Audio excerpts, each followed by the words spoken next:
This episode of UK Low Carb Podcast is sponsored by Deliciously Guilt-Free. Enjoy the show.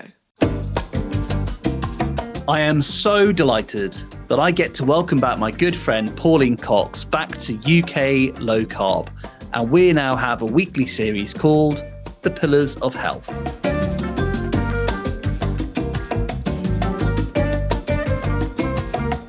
Each week, Pauline will dispel the misconception that if we eat well, then we're healthy. We'll explore together bad lifestyle habits, the stresses of life, poor sleep, lack of exercise, sedentary lifestyle, poor gut health, and poor liver function, and see how these can cause chronic illness and fatigue.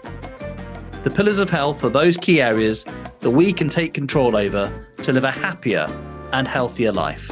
And if you would like to engage in this conversation as we go through each week, then you may through our Facebook group, UK Low Carb. Now over to Pauline to tell us more. Okay, hi, welcome everyone. Welcome back to another Tuesday episode. This is the Pillars of Health series with Pauline Cox. Hi Pauline, welcome back to UK Low Carb. Good to be back. Did you have a restful night's sleep? Okay, we're just lying. We recorded the last episode 20 seconds ago, and now we're going to do the next one. So we did sleep last week, and hopefully the listeners have been listening to that and getting some good night's sleep. And hopefully by the time I'm listening to this, I can think, oh, yes, I'm glad I got my sleep sorted out. The next topic, though, is an interesting one. Do you want to tell us what we're talking about today? Yeah, we're talking about something that we all do minute by minute. And it's something that when we change and make these changes can have a huge impact on so many areas of our lives, from our hormones to our blood sugars, to our blood pressure, to our cardiac health, to even the way we look, believe it or not. And that is breathwork.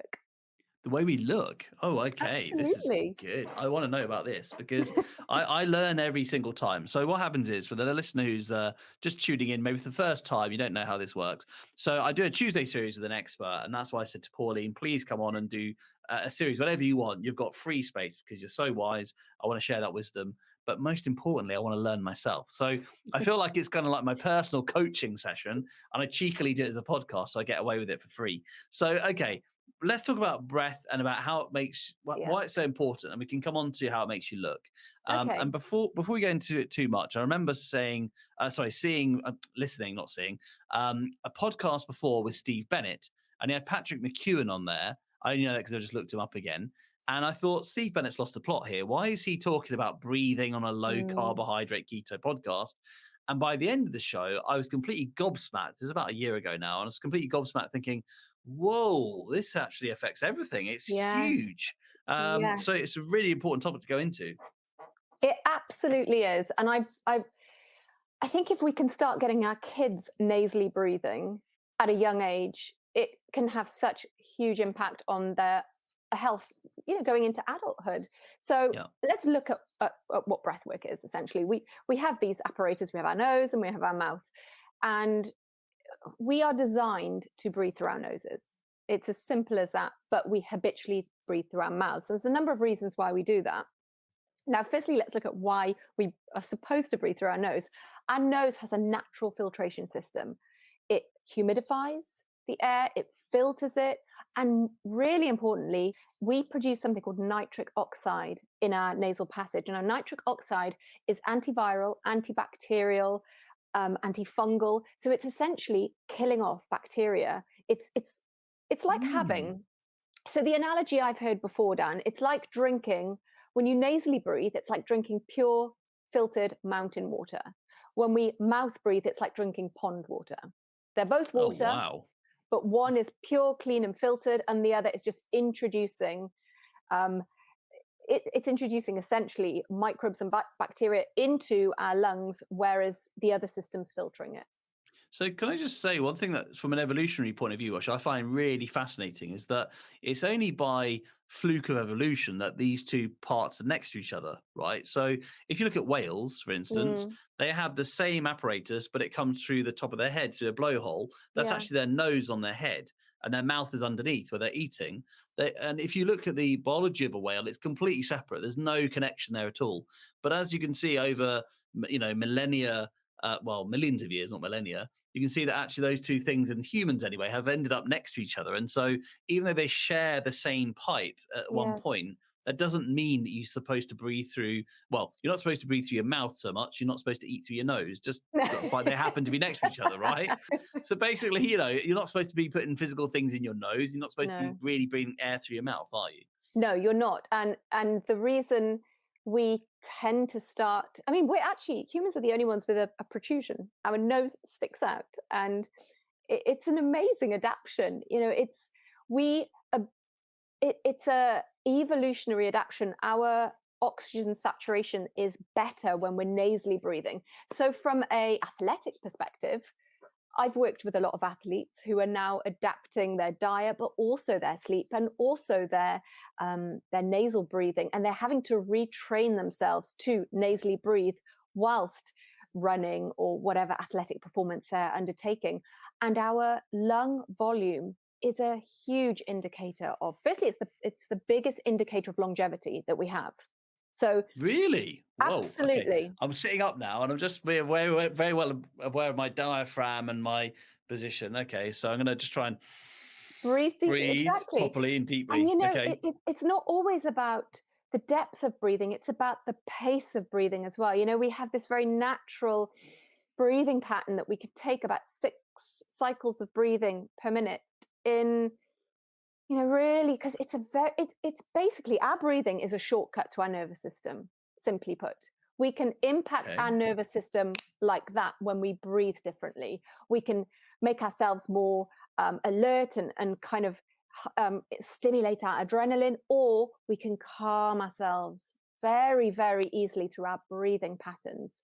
And when we consciously start breathing and start breathing through our nose, this has a direct impact on our level of alertness, our level of anxiety, our oxygen levels. It just has such a huge impact. But also, as I mentioned earlier, the cleanliness, if you like, of breathing. Now, I read a wonderful book a few months back now called the New Science of a Lost Art, and it's by an author called James Nestor. And he's a science writer, and he decided, after years actually of studying breathing and the impacts of breathing, he decided to create his own experiment. And along with another guy, they went to this science lab. They had plugs literally sewn up into their nose, blocking their nasal passages for, I think it was about 2, maybe 3 weeks. I can't remember the Well, that must exact be time so frame. uncomfortable and horrible. Wow. Incredibly. But what was interesting, Dan, was the immediate impact it had on his blood pressure, on how he Right. felt, his tiredness, his alertness. It literally changed his physiological. The impact it had on his physiology immediately it was literally immediate. It wasn't even, we're looking at 2-3 days later. He felt differently straight away. He felt low. Wow. His I mean, I would recommend you guys read the book if you're Actually, interested you know in the what? subject. In like, just anecdotally from my point of view, when I've got a cold and I'm kind of all blocked up and my Mm, sinuses are a problem, yeah, it does make me feel generally horrible. Now, what yes, is that from the cold? And I've always suspected, because I see it with my kids when they have colds, and what's actually caused by our breathing differently. I yes. sometimes wonder about that and think, yeah, it could well be that they're feeling ill and I'm feeling ill because of the breathing difference. Well, the interesting thing is now the diets that we often choose in our modern environment are very conducive to creating nasal congestion, because we have very pro-inflammatory diets. We eat lots of grains and gluten and inflammatory foods that upset the gut lining, and then we get this inflammation. And Right. often people will experience that as congestion and stuffy noses or rhinitis. And so their noses aren't the best apparatus for them breathing. You see Yeah. this all the time in children. So then what do? They become mouth breathers. Right. So as you start breathing through your mouth and your nasal passages become congested, the body, because the bacteria is kind of building up in there, you're not getting this clearance. And so that little bit of congestion starts to create more congestion. So you have this microclimate of bacteria breeding in your nose because you're not clearing it with the breathing. Does that make sense? Oh, yes. So it's a cycle almost, like what starts first. So the inflammation causes the cold Stuffiness, almost. yeah. And then Yeah. then you become a mouth breather, and then the less And it gets you worse. use it, Yeah. you start to lose it. And that's what I said at the beginning about these physical changes, because we have these physical changes that happen when we are perpetual mouth breathers and not nasal breathers. And I mean, this part of the science of mouth breathing fascinates me. We have this amazing nasal passageway, all these shell-shaped kind of passages behind the nose that warm and filter and humidify the air. But as we become habitual mouth breathers, particularly as children, it starts to change the structure of the face. So the less solid food we eat, the more V-shaped our palate becomes. So the palate, you have the in your Whoa. mouth, you have this broad shaped arch like a rainbow. Yeah. But because of babies being weaned very early, they're not getting that strong suckling effect from breastfeeding. They're getting very soft, squishy baby food. And I'm not suggesting anyone go feed their babies hard food, but what I'm saying is the types of food we're feeding our children are creating more V-shaped palates rather than these wide, broad arches. So you'll see lots of children have overcrowding in the teeth. And that's one of the Oh. direct impacts of not having that strong chew, and those foods that we need to break up and use our jaw in order to create this broad arch to create room for our teeth. Now, when you have a V-shaped palate, it starts to close the nasal passages down, and we just have less room for the breathing. And so the easy thing for the body to do is just start mouth breathing. Does that Wow. make sense? Everything's connected, isn't it? I mean, Yes. in a way that's quite mind-blowing. And actually, I said before about, sleep on my last episode. I said sleep was, probably the thing I need to focus on first. And of Yes. course, I think in my case that is now. But I sort of think even the fact that I was breastfed as a baby and things like that have an impact, like Yes. it's just mind-blowing when you think about it. But of course, I just want to say this now, we are all living today, and we can all make Yes. steps to make health better Absolutely. today for every single human being on earth. So wherever you start, Absolutely. whatever background you have, that's regardless of that, you can make a difference, a huge difference with just a number of things very quickly, can't you? You really can. And one of the things you can do, and again, this has to feel right for you, it has to feel comfortable, but mouth taping can be enormously helpful for Right. So people I've who heard want about to. this. So Janet, I think it's Janet, if you're listening, who's in the Wolf Pack. I think she said she mouth tapes at night. So Yeah. um and I'd not heard of it, but it kind of made sense to me to do. So just a bit of background on me. So I used to be a snorer, but I'm not now, and it's because I was in the habit, and I didn't really know I was in the habit of doing it either. Because when I was a single guy, I didn't realize I was sleeping badly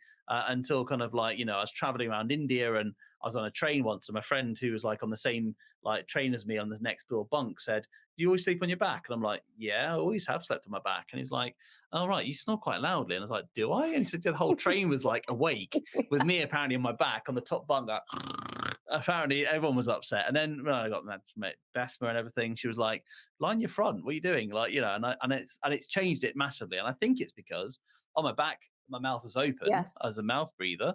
On my Yeah. front, I'm naturally crumpled up on my arm or whatever, and my mouth is shut, and Keeping I your just mouth breathe. closed. And I Yes. sleep much better now, more deeply. Sometimes I lay down on my bed and I'm tired at in the evening, and I might have a nap, and I'm on my back and I wake up with a dry mouth feeling pretty awful. So I know Mm. that was what it was.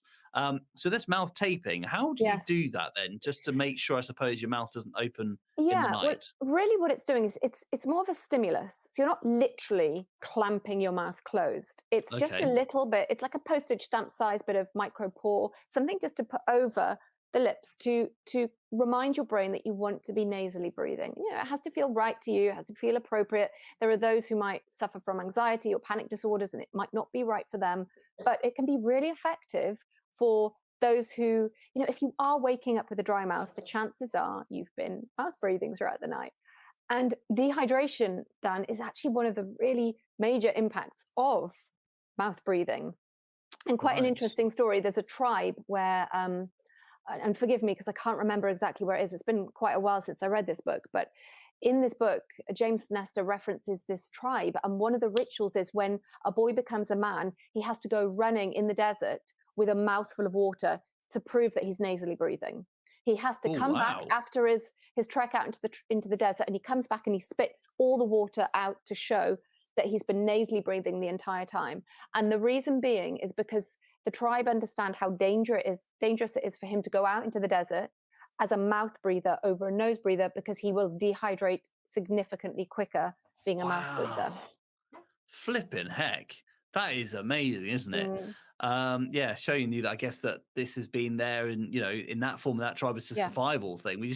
I think in some ways we're so disconnected from this stuff in Yes. society in the Western world that we kind of forget that we are part of planet Earth and this is how we function and we need to learn that, don't we? This is why we're doing this I series of Pillars of agree. Health. Yeah. And it's also, I think we sometimes over emphasize the complicated and under emphasize the simplicity. Like the Yeah. simple Yeah. act of breathing, we all do it, but we can do it better. We can do it in a way that optimizes our health. It doesn't cost anything, it doesn't take any extra time. But if we become conscious of it, and the more we put emphasis on why we want to do it, and the more we learn about, wow, it's going to dehydrate me, it's going to affect my hormones, it's going to affect my blood pressure, it's going to affect the work it places on my heart, it's going to affect my facial structure. All of these different things, if we start to really build up a picture as to why we want to do something, and then we start doing it, we're like, actually, that's made such a big difference to my alertness or my mood or my hunger or my hydration. It it's we only sometimes believe it when we try it. I totally agree. And I'm just going to come on to some more of the technique stuff in a second. But I suddenly just thought of something when you were talking there about the tribe. And I suddenly thought, what do we have as a comparison? And it just suddenly occurred to me, if you look at any character on TV or in a film who's supposed to be either like the slightly stupid, ridiculous clown type person, I Mm. guarantee their mouth breathing as a character. It's the way that Yeah, we write the yeah, characters. It's true though, isn't it? Like the yeah, person who's not very clever is like, hey, Lenny, like in Mice and Men or whatever. They make them as yes, mouth breathers. Whereas an yes, intelligent person, they always had them like we're talking now. We're not mouth yes. breathing with our noses. We're breathing only, and so it's that intelligent look of yes. It's a very different way of characterization. So I guess we know the mouth breathing is wrong, and we even display that in our culture, don't we? Yes, absolutely. And it is creeping into the fields of professional athletics and professional sport, because those individuals know the difference it makes to their performance. It's trying to get it filtered through into everyday individuals so that Yeah. we can see the impact it has on asthma, for example, and respiratory conditions, as well as reducing the incidence of infections and pathogens getting into the lungs. So if we can help try to filter that information to the masses rather than just those individuals who are taking advantage of this science and information and using it to get the best out of their athletic performances and whatnot. It's a great way of people being able to use what they have around them, free resources, and making a big difference to their health. So, can I just ask in that case about exercise? So, I'm starting a routine at the moment where I have these big elastic bands. I'm doing resistance training, but I've also got a barbell, but instead of just doing the weight training, I'm actually using the bands because it's just better in terms of the muscle fiber and how deep the exercise goes and the workout goes into your arms and legs, etc. But is there an argument to be said that I should be going because I'm doing it to fail point with my Hmm. muscles? Is there an argument to be saying that I should also do it to fail point with regards to my breathing? Maybe do you recommend exercise to the point of breathing through your nose, and when you can't? Because, for Yeah. instance, when I did the boot camp sessions at the gym in the summer holidays, I was very much breathing through my mouth because we were running, we were then Yeah. stopping and quickly, lifting up the barbells and then running and all that stuff. So, if I hadn't breathed through my mouth, I wouldn't have got enough oxygen through my nose and Yeah. I would have been on the Absolutely. floor. So, is there an argument to be said then? And is this what athletes are doing, where you probably should train until you're Yeah. at the very limit of what you can do with your nose, because that's going to push your breathing further over Mm. time, like a type of training as well? Well, it's quite interesting because it's that huge desire, that hunger to breathe, is actually a buildup of carbon dioxide. It's not a need for oxygen. So we all have Right. this kind of, if you hold your breath for a while and there's just an unbearable urge to breathe. That's your tolerance to carbon dioxide. And we can increase that tolerance by changing our breathing patterns. So you can do Okay. very simple breathing exercises. And Patrick McEwen, the Oxygen Advantage, has some fantastic exercises on this. James Nestor in his book also talks about some very simple exercises we can do to increase our lung capacity, to improve our tolerance to carbon dioxide buildup, and being more efficient with the oxygen use in our body. They go into a bit of science, but there are some really nice, easy protocols that we can be using. And one of the things to just really test your carbon dioxide tolerance is just to take a breath in and then hold it, but don't hold it to the point where you're like fighting to really be determined to not breathe, but hold it to the point where you feel like, okay, now I feel the desire to breathe. And I was quite surprised when I did mine. I got to maybe 17, 18 seconds. And, I've now built up to more like 26 seconds, but it's something I do now when I'm just sat at the desk. I practice my breathing exercises so that I can improve my lung volume. I can improve my lung capacity. When I'm hill walking, I very much focus on nasal breathing. As you say, when you're going to maximum exertion, you find you're having to open your mouth and mouth breathe. But you can build up to the tolerance that your body can take nasally breathing to start to match the exercise level. Wow, amazing. So those books, do you say James Nestor? Was that Yeah, the authors there? The New Science of a Lost Art is by James Nestor. Right. Fantastic Okay. book. Then you have The Oxygen Advantage by Patrick McEwen, which again is just a great book for starting to understand the science and getting some of these exercises that you can be doing.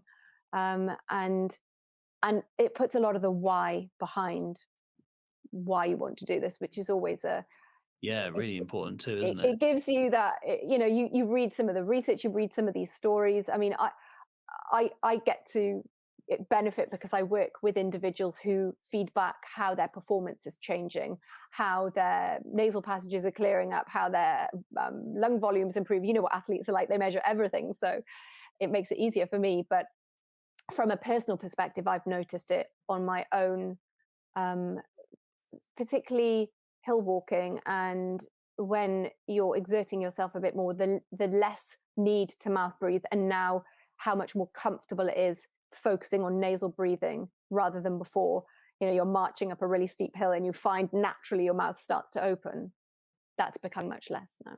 Wow. I was actually last night, so my son wasn't sleeping, and my 6-year-old, they're in the same room at the moment, and my 6-year-old, who's just amazing, she said, we should do some mindfulness, Daddy. I was like, wow. Amazing. And I said, okay, I'll get it on my phone. And she said, I can lead it. It's okay. I was like, oh my goodness, she is amazing. She really Love is. And she's that. obviously doing it in year 1 at the moment at school. And the first thing she did with us, which she must have learned from her teacher, is kind of what I used to do when I used to meditate. And I think I should do it again, actually, because I really enjoyed it last night. And that was to focus on our breathing first. Yes. And it made me think the connection there between the way that we, breathe in through your mouth for a certain number of seconds, breathe out through your mouth, into your nose, out through your mouth, and that rhythm, it really does something to your brain in that short time, which is incredible, isn't it? I don't think I've ever felt as relaxed that quickly than just by doing controlled breathing in that way. It really is. And when we delve a bit deeper into the science on this subject, it's truly fascinating. I mean, we have erectile tissue within our nose. So literally our nostrils, one will dilate and the other will contract. The other will contract and the other will dilate. And our nostrils will take turns in which one is dilating and contracting. Is this when you have a cold? Sometimes you can have one nostril blocked up and the other's not, and it can alternate, or is that different? Not so much with that. When we have a cold, one of the things when you have a cold actually and you have a blocked nose is you really want to try and encourage yourself to breathe through the nose. So I'm going to do a technique now, which might look a bit crazy, but this is how you clear your nose when you have a blocked nose. So you want to pinch your nose and imagine it's all stuffy and congested. You're pinching your nose. Sorry if you guys don't have a visual. Imagine doing this, or you can play along. I'm visually, I can hear I'm pinching my nose now. So pinch your nose, and then you're literally nodding your head fairly vigorously. Don't give yourself whiplash. But you're going to nod your head back and forth. So you're literally just nodding your head, and you're doing this for 10. Am I still 12 breathing seconds. through my nose, or I'm holding my breath? No, you're holding your breath as you're doing this, and then you're doing this. Maybe if you can, 15 to 20 seconds. And then when you stop, you release your nose and then you immediately start breathing through your nose. And I do this with the kids when they get a cold all the time. And it's really effective and kids love doing it anyway. but you're Right, this you're is trying brilliant. to clear your nose. And this was the technique I learned from James Nestor in his first book, or the first book I read on this subject was the Lost Science of it, the New Art of a Lost Science. I must get that title right. And he describes this technique, and it's very, because when you have a blocked nose, you just want to breathe through the mouth, and sadly that makes your blocked nose worse, because as I said, you get that bacteria building up, and then it just gets more and more Yeah, stuffy and congested. If you can try and get through that stuffiness and get the breath through, it's going to help clear your nose. So, fantastic. you know, We'll the other thing definitely I try use that is at our house. something Yeah. called ENT, which is a silver and zinc spray that I have in the house, and I like that product for stuffy noses as well, because silver is very antiviral, antibacterial, and zinc is very good for healing any inflammation as well. So, you know, I'm always looking for natural ways of supporting the body, and that's a nice natural version of something that we might find in an alternative to something we might pump up our noses from a chemist. Fantastic. Well, I've got so much to go away and work on there then. Thank you for that. Okay, so sleep's going to be my priority, but I think this is going to go alongside it. It And will. especially sleep and breathing is very important, isn't it? And yeah, migraines as well. So, okay, there's a lot there to work on. Thank you for that, Pauline. And I'm becoming going, aware, Dan, sorry, just before you finish yeah, up, becoming aware, just even when you're sat at your desk, because sometimes it's just becoming conscious. You know, become aware of yourself regularly, and like, how am I breathing? Is my mouth open? Is yeah. my jaw relaxed? Am I actually breathing through my nose? And how fast am I breathing? How? Actually, can I tell you something on that as well? One thing Yes, I've of really course. noticed is that, okay, so I'm sat down right now, and there's a reason for that because I'm doing the podcast. The set behind me is set up for sitting down, and all the lights are set up this way. I get really irritable, and this never happened 6 months ago. I get really irritable after like doing this for an hour and a half or so, and I get my stand up desk again, and I find everything's better with the stand up desk because Mm, I mean, just naturally, I'm sat here. I can feel that, my diaphragm is a bit compressed. yes. Everything kind of gets, a bit of a curve in my back, and it all gets kind of compressed in the middle. Whereas I find when I'm standing, I'm moving much more naturally. I am breathing better. I've never thought about my breathing, but now I'm reflecting. I think that I am because Yes. I'm standing upright. My back is supporting my weight properly, and it means that my chest is probably more open. My diaphragm is Yes. more stretched. Absolutely. And your diaphragm is a direct link also to your nervous system. So again, Oh, there you go. when we have that diaphragmatic breathing, it's linking to your fight or flight. It's that the parasympathetic and sympathetic nervous system is so highly linked to your nasal breathing and your diaphragm. So, you know, again, if you take anything away from this particular session, guys, just think your breathing is a direct shortcut into your nervous system. So it can have a huge impact on anxiety, your mood, just your experience of how you experience life that day. Great. So let's just recap before we finish then. I was going to ask you quickly. So you said there, for instance, about like trying to stretch out your breathing through your nose as long as you can. If Yes. you're walking, if you're going for like a good walk outside or whatever, are you breathing through your nose continually? If you're going to like exert yourself a little bit more, can you do that more through your nose? Do you recommend things like breathing exercises, or is that not as necessary? Yes. I mean, our next topic, I know we're covering movement. So we can talk a bit more about exercise and breathing then. But really, what we're wanting to do is emphasize the switch from mouth breathing to nasal breathing in any context, whether that's sat at your desk, whether it's going for a walk, whether it's if you're a runner and you mouth breathe, which I know a great deal of runners do. It might be that you slow your running down so that you can start nasally breathing with running until you're adapted to speed up a little bit again, and Right. then you're nasally breathing whilst having that pace. There's some very interesting stories in James Nestor's book about Olympic runners and nasal breathing. So if you're interested Wow. in the Okay. impact that nasal breathing has on your sporting performance, really do look more into this subject. It has quite a profound effect on sporting performance, as well as our general health. Just for our health alone, we want to be looking at this and encouraging our children to nasally breathe. And that does come back to what they're eating and what's causing the congestion. Great, thank you, Pauline. That's been absolutely superb. And if you're listening to this right now, and you are trying some of these things, please let us know in the UK Low Carb group, because I'd love to hear of your experiences there. So it's just UK Low Carb, and then you just have to get through. You have to, I think, apply to get in. I'll let you in. There's no questions or anything. And then it's about sharing experiences. And if you're more than welcome to join there if you're listening now. I wish you a very happy week, Pauline. Thank you so much for that Thank you, insight. Dan. And we'll see you next week, where we will talk about movement, which we're going to record in the next 30-40 seconds. So I'll see you next week. Bye.